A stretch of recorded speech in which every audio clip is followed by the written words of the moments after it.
Oh, Kit, won't it be marvelous? Two friends, both writers, both such successes. Oh, Millie.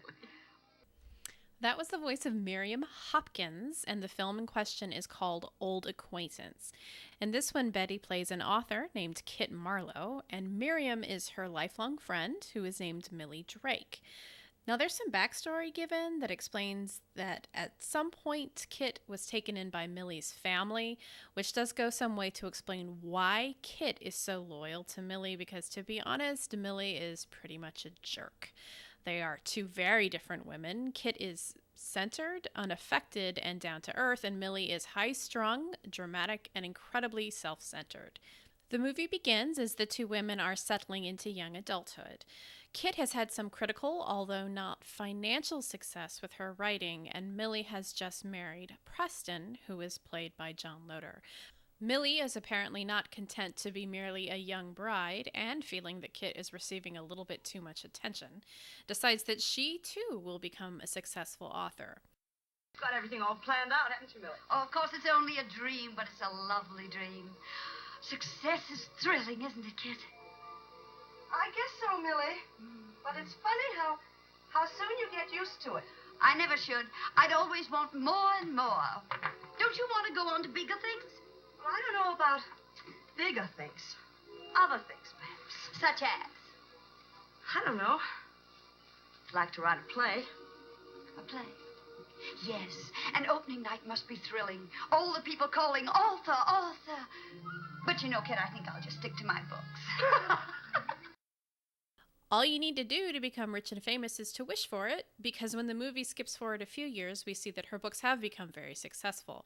While Kit writes serious literature, Millie's works are glossy and popular romance novels.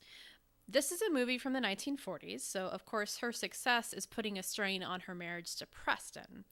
But to be fair, Preston is also growing apart from his wife for a couple of other reasons. The first being that Millie is a giant pain in the ass, and the second being that he is secretly in love with Kit. Kit, you're just what I always thought you were. A pretty nice person. Oh, pooh.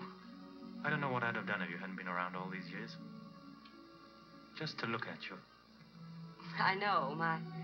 My fatal beauty drives men mad. I don't have to tell you, do I? I love you so much. Chris, beg you not to ever say that to me. Miriam Hopkins is an actor that I always enjoy. If you know her name today, it's probably because of her pre-Code roles. She was in Ernst Lubitsch's delightful Trouble in Paradise. She was in an early version of Dr. Jekyll and Mr. Hyde. And in the scandalous Design for Living, she had the burden of having to choose between Frederick March and Gary Cooper. Spoilers, she ends up choosing them both. So she's a competent actor, and she's very fun to watch in this. Her performance is fairly ridiculous, but so is the movie, which waffles back and forth from comedy, very broad comedy, to melodrama, very soapy melodrama. Now, it's often very easy for an actor who plays a more flamboyant character to steal the show, but that doesn't happen here because Bette Davis is naturally magnetic.